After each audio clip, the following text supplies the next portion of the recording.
আসসালামু আলাইকুম রহমতুল্লাহি ওয়া বারাকাতুহু। সম্মানিত দর্শক, আজকের ভিডিওতে আপনাদেরকে দেখাবো যে আমরা এই সময়টাতে, যেহেতু এটা আশ্বিন মাস চলতেছে, ভাদ্র মাসের 15 তারিখ থেকেই অনেকে কালাই বুনতে থাকে, কিন্তু আমরা কালাই না, আমরা পাট বুনতেছি। এটা অরিজিনাল বীজের জন্য, যেটা সরকারিভাবে আমাদেরকে বীজ করাচ্ছে। এটা শুধু এখানেই নয়, আশেপাশের অন্য অন্য জায়গাগুলোতেও পাট বীজ করা হয়েছে। এই জায়গাটা ফাঁকা পুরো আছে, গাছের কোনো শ্যামাটামা এখানে নাই, তার জন্য কিন্তু এই জায়গাতে পাটের বীজ করার জন্য কিন্তু এখানে দেওয়া হচ্ছে। আর এটা সরকারিভাবে দেওয়া হয়েছে, সরকারি বীজ। আপনাদেরকে একটা যদি ছবি আমি দেখাই, তাহলে দেখতে পাবেন যে হলো বিএডিসির হলো উচ্চ ফলনশীল তোষা পাট বীজ।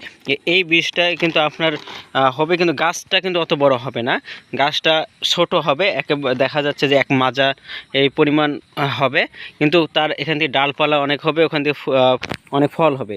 কিন্তু অনেকে আবার চিন্তা করে যে একটা একটু গাছ থেকে আবার বীজ হচ্ছে, এখান থেকে আবার ওই বড় পাট কখন হবে। কিন্তু এই যে যখন আমরা পাটগুলো বুনি, যেটা পাটের জন্য, সেটা কিন্তু গাছটা অনেক বড় হয়। ওই সময় কিন্তু ফুলের সময় না, আর ফুলের সময় হয় যখন শীতকালের সময় হয়।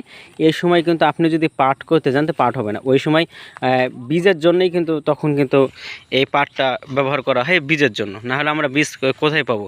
যেহেতু এবছর ইন্ডিয়ার থেকে বীজ আসা একেবারেই বন্ধ করে দিয়েছে, এজন্য সরকার খুব গুরুত্ব দিয়েছে যে এই বীজ করার প্রতি কিন্তু গুরুত্ব দিয়েছে। তো এরপরে ভিডিওতে আপনাদেরকে দেখাবো যে কী পরিমাণ গাছ হয়েছে এবং কিভাবে ফল ধরছে না ধরছে, এগুলো আপনাদেরকে দেখাবো ভিডিওর মাধ্যমে। তো আপনারা ভিডিওটি দেখার জন্য আপনাদেরকে ধন্যবাদ। তো ভিডিওটি ভালো লাগলে অবশ্যই শেয়ার করে দেবেন, চ্যানেলটি সাবস্ক্রাইব করে পাশে থাকবেন।